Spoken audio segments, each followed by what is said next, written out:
You get the taste of fresh herbs and tomatoes in this homemade Caprese Quiche. As Becky Low says, you bring summer to winter with this dish. But first of all, are you still talking to me? Well, just barely. During the commercial break, I let it slip that I haven't seen any of the Star Wars, and Becky about like fell on the ground. I can't believe it. I'm sorry. I'm sorry. Are we still friends?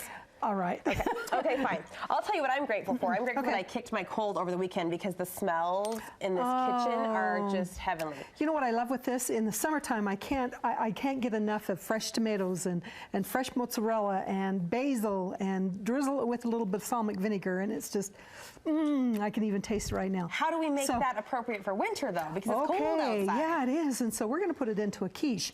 And it can be eaten cold or warm. I've eaten it both ways. I've eaten it for breakfast, for lunch, dinner. So you all really in the same day, actually. Yeah. And, you know, this is just a good time to do it. So let me show you what we've done. In fact, you know, sometimes we get a little bit standoffish with quiche because it can have a lot of fat grams in it and a lot of calories. It's heavy. Yeah, it is. And we've just come off the holiday season, you know, where there's a lot of rich food and high calories, and we're trying to retrench. So let me show you some tips. I'm going to show you what I really like, and then I'll show you the tips too. How to take it down. Okay, so first off is the crust.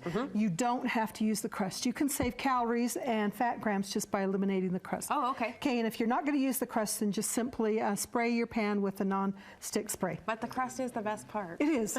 Okay, I've done it the way I like, but I'll show you these other things too. Anytime you make adjustments, then it does change the quality, texture, you know, and the taste preference, so you can do from there. Okay, cheese. Fresh mozzarella is my favorite, but you need to have some grated with this, and so, or shredded, and so it is. It's not the fresh. Okay. Okay, so we're going to put that in the bottom of our pan.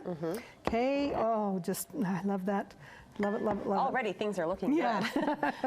Okay, next is we need this basil. Oh, and mozzarella is a great cheese to cut down on fat because you can have a skim mozzarella or whole milk. I like the whole milk, but you can have the skim as well. Okay, let's add the basil to this. I've given you 2 tips.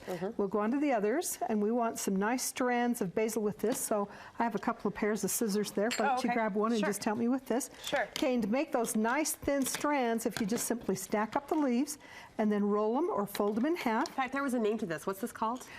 This technique? Thin strands. Oh, okay. Is it what were you saying, Stephanie? Yes. Oh, chiffonade, she says. Steph's getting all fancy on us. We're just going to make thin strips. We're going to do it.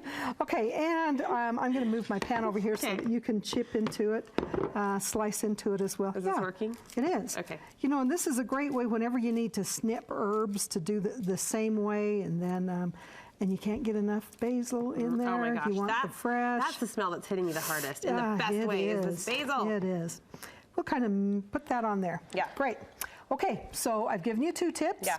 The third tip. I'm still chiffonading over here, or just stripping, whatever. Yep, I gotta be careful how I say that. Hold on, I'm making basil ribbons. Okay. Okay, this is a great protein dish because we have the milk and we have the eggs with it, and then you have the cheese with it. It's just great. Okay, so another tip. I like it with some half and half, or some whole milk at the very least. But we're using I'm using the whole milk and the half and half with it. Okay. But you could use a 1% milk with it. Okay, and we're also just going to add a little bit of garlic salt to this. I am loving this already. You know, and the garlic salt kind of smells to begin with. You know, it smells like it's going to be overpowering, but no, it's not going to be. Yep. Okay, so we'll pour this over top of our cheese. Okay. This just comes together real fast, so you can literally do it for breakfast, or you can do it for whatever you'd like. Whoops, let's just kind of smooth that over. Okay, next, so that's my third tip. Got it. Is that you can use the 1% milk. Okay, let's put some tomatoes in here. Okay. I've thinly sliced them, and I'm using Romas because the Romas are less juicy, and when they cook up, they do have a tendency to weep. And so we want to have something that's not going to weep quite as much. We bake it after this? We do. Oh, you know what we need to do is add some pepper to it. Oh, here you go. So there's some pepper. Great. I'll just kind of put that on the top, right on top of your hand. Becky, we are quite the team today. No, you're good. I reached right as you twisted.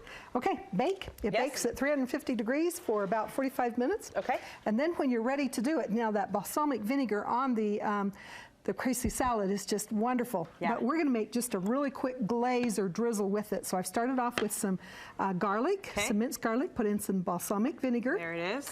Okay, a little bit of olive oil. Okay. There it is. A little bit of sugar. In fact, it's equal amounts, olive oil, vinegar, and sugar. Yep. Okay. Oops. And then a little bit of salt and a little bit of pepper. Okay. Okay, then put the lid on, shake it up. And actually, you know, if you need to use it immediately, then just keep doing it until that sugar is dissolved. But once it is set, then it's great. And I like to put it in just a tube so that you can drizzle it on the plate like we have right here, and then put your slice of quiche right on top of it. The crust has a tendency to soak that up, and it's just...